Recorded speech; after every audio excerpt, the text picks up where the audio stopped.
Hello সবাইকে, সবাই কেমন আছেন? আজকে আমি কোথায় চলে যাচ্ছি জানেন? চলেন আমার ভিডিওটা দেখতে থাকেন, তাহলে বুঝতে পারবেন আমি কোথায় যাচ্ছি।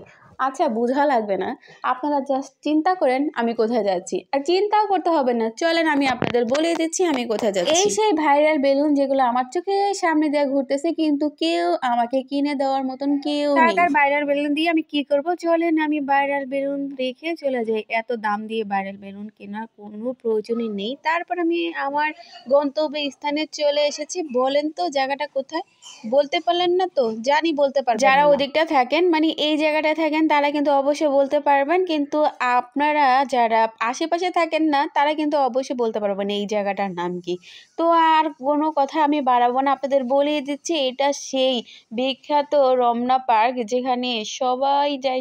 এই জায়গাটা এমন একটা জায়গা যেখানে ফ্যামিলি নিয়ে সবাই ঘুরতে পারে। তারপরে হলো মনে করেন ফ্রাইডে যারা আছে, অফ ডে থাকে, যাদের সরকারি চাকরি করে বা অনেক প্রকারের চাকরি বাকরি করে, তারা কিন্তু অফ ডে শুক্রবার দিন থাকে, তখন কিন্তু সবাই ঘুরতে যায়। আর ফ্রাইডে যারা যাবেন তারা কিন্তু ঠেলে ঠুলে যেতে হবে, এত পরিমাণ ভিড় থাকে। এর আগে আমি একবার গিয়েছিলাম, তারাও আগে অনেকবারই গিয়েছিলাম, এখন আবারও গিয়েছি, কারণ সবাই শুধু দেখি ভাইরাল সেই ব্রিজটার উপর অনেক সুন্দর সুন্দর করে ছবি তুলে। আমার দেখে তো অনেক হিংসা লাগে, তারপরে আমিও চলে গিয়েছি দেখি ভাইরাল ব্রিজটা দেখতে কেমন। তো আমি ভাইরাল ব্রিজটাতে এখন পর্যন্ত উঠি নাই, কিন্তু সেই দিন আমি গিয়ে দেখেছি এত সুন্দর পরিবেশ, মনে হচ্ছে একটা গ্রামে আমি আছি।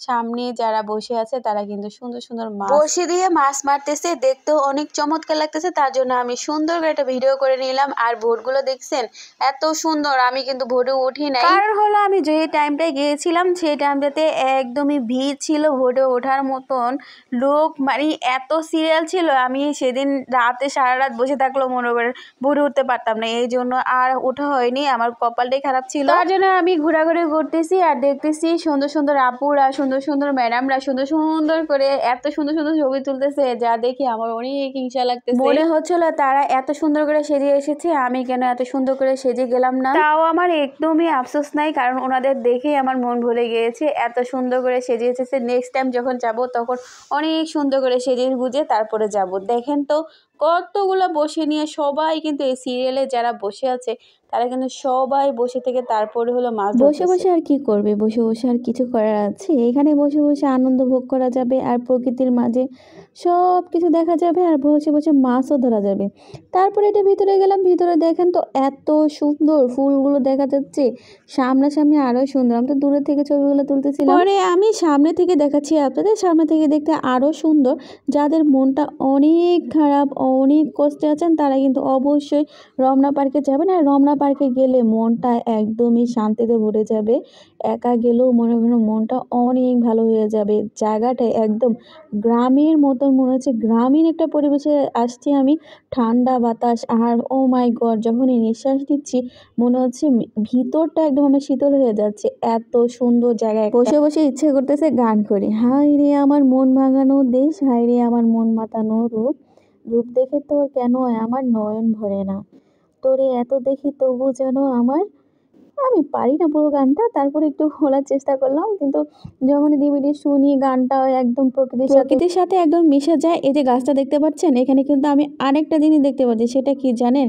এখানে অনেকগুলো পাখি বাসা করেছে, কাক বলেন আরও অনেক ধরনের পাখি, কিন্তু সামনে কিন্তু একটা বাদর দেখা যাচ্ছে। আপনারা কি দেখতে পাচ্ছেন? বাদরটা গিয়ে সে কাকগুলোকে অনেক ডিস্টার্ব করছে। এরপরে যেটা দেখবেন সেটা না বললেও নয়, আমার কিন্তু দেখে অনেক হাসি পেয়েছিল। আপনাদের একটু তার জন্য মজাটা দেখানোর জন্য বসে গেলাম তাদের ভিডিও করার জন্য। আসলে যারা টিকটক করে তারা কিন্তু এরকম পরিবেশই খুঁজে, সুন্দর তারা টিকটক করতে গিয়েছে, এত সুন্দরভাবে টিকটক করতেছে। আমি তো তাদের নাচ গান দেখে অনেক হাসাহাসি করছি, পাশে যারা ছিল তারা কিন্তু অনেক হাসাহাসি করছে। আমার কিন্তু তো ভালোই লাগছে। তারা 3জন 4জন ছিল, দুজন দুজন কাপল কাপল করে অনেক ভালো লাগতেছিল। এরপর আমি কফি অর্ডার করে নিলাম, ছোটোখাটো কফি, ভালোই লাগে খেতে। তারপর আমি বাসার জন্য রওনা দিয়ে দিয়েছি। আমি প্রথমে কিন্তু অন্য একটা ঘের দিয়ে ঢুকেছিলাম, তারপরে বের হওয়ার জন্য অন্য একটা ঘের দিয়ে ঢুকেছি। এই গাছটা অনেক ভালো লাগতেছে, তাই না? এখানে আরও ভিতরে কিন্তু অনেক অনেক জায়গা আছে, যারা বাচ্চা নিয়ে আসবেন বাচ্চাদের জন্য ভালো একটা জায়গা আছে এটার ভিতরে। কিন্তু আমি ওদিকে আর যাইনি, গিয়েছিলাম কিন্তু জাস্ট বাচ্চাদের ওইদিকে ঢুকানো হয়নি। না ঢুকে চলে এসেছি। আপনারা যদি বাচ্চা কাচ্চা নিয়ে যান তাহলে ওইখানেও বিনোদন দিতে পারেন, অনেক ভালো লাগবে। আমার আজকের ভিডিওটা অনেক বড় হয়ে যাচ্ছে, তো সবাই হলো ভালো থাকবেন, আমার জন্য অনেক অনেক দোয়া করবেন। আর আমার ভিডিওটা কিন্তু লাইক শেয়ার কমেন্ট করতে ভুলবেন না, সাবস্ক্রাইব কিন্তু অবশ্যই করবেন। আপনি যদি সাবস্ক্রাইব না করেন তাহলে কিন্তু আমি ভালো ভালো ভিডিও আর ছাড়তে পারবো না। কীভাবে ছাড়বো বলেন? আমার যদি এত কমই ফলোয়ার্স থাকে তখনও কিন্তু আমার ভালো ভালো ভিডিও ছাড়তে একদমই মনে চাবে না। তার জন্য বলছি, আপনারা ভালো ভালো ভিডিও দেখার জন্য আমাকে একটু উৎসাহ করার জন্য আমাকে ভালো ভালো কমেন্ট করবেন, খারাপ হলে খারাপ কমেন্ট করবেন, যাতে করে আমি কোনটা খারাপ হয়েছে কোনটা ভালো হয়েছে সেটা বুঝতে পারি। এরপর আমি বের হয়ে গেলাম। বের হয়ে এতক্ষণ ঘোরার পরে কিন্তু আমার একটু ক্ষুধা লেগে গিয়েছে। তার জন্য এখানে কিন্তু সব ধরনের খাবারই পাওয়া যায়। আমি প্রথমে তো ফুচকাটা নিয়ে নিয়েছি। ফুচকাটা আমার খুব ভালো লাগে। ভিতরেও খাবার পাওয়া যায়, জাস্ট হলো ভিতরে হলো কফি-টফি পাওয়া যায়। যারা কফি-টফি খান তারা কিন্তু ভিতরে গিয়ে খেতে পারেন। আর বাইরে যারা খাবেন তারা ফুচকা-টুচকা আরও অনেক কিছু আছে। বের হলেই আপনারা দেখতে পাবেন। আমার ফুচকাটা ভালোই মজার ছিল। মামাটা অনেক সুন্দর করে ফুচকা বানিয়েছে। ফুচকাটা কিন্তু অনেক মজা হয়েছে। তো আসসালামু আলাইকুম। সবাই ভালো থাকবেন। আর আমাকে ফলো, লাইক, কমেন্ট করতে কিন্তু অবশ্যই ভুলবেন না। আর আপনারা সবাই অবশ্যই যাবেন ইনশাল্লাহ।